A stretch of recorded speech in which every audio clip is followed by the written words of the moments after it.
talk a lot about the positive impact that forest management can have on our forests and the way that it can help them heal from the legacies of the past, help them be resilient and adaptable in an uncertain future, how it can be this incredibly profound and important part of how we care for our ecosystems. And I haven't talked very much about this other thing that we deal with, which is the fact that we are doing all of this incredibly impactful, powerful, beautiful work within the context of commercial forest management, logging. I think that focusing on the conditions in the woods, like what the woods needs, how we can help it, that should be what we focus on. The question should not be how do we fit our ecological objectives within our resource objectives. It should be the other way around, right? It should be how do we fit our resource objectives, how do we get the things that we need within the context of healthy, diverse ecosystems which are rich with biodiversity, rich with life, resilient, adaptable,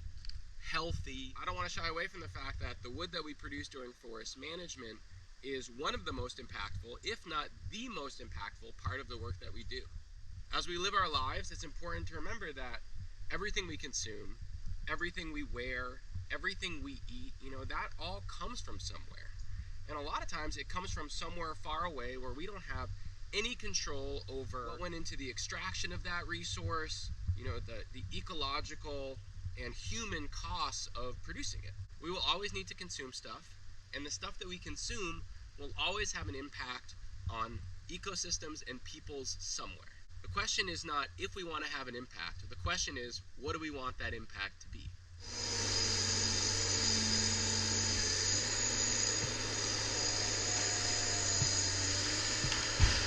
There is absolutely no doubt that forest management makes us uncomfortable, that seeing this wood here on the log landing is bittersweet and at times sad and jarring. What is also true is that there's something incredibly radical about, instead of saying not in my backyard to producing resources in our community, that we're going to say yes in my backyard. These white pine logs are going to get shipped to a mill about 5 miles away from here, Lamel Lumber. They'll get turned into boards and other dimensional lumber. Local renewable resources have global biodiversity and human rights benefits, and they are a rejection of the idea that we will simply displace the impact of our consumption, the costs of our lives, on peoples and on ecosystems who do not have the privilege to say not in my backyard.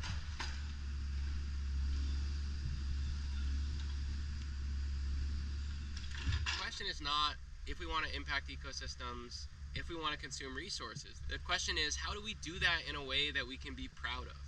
And so when I see a managed forest, when I see that wood piling up on the log landing, loaded onto the log truck, sent to the mill, all of those things are beautiful. They're all part of how we build a world that works for its ecosystems and for its people, that allows us to have the things that we need to live healthy and beautiful and abundant lives, while also recognizing that our lives are tied to these ecosystems that need our help.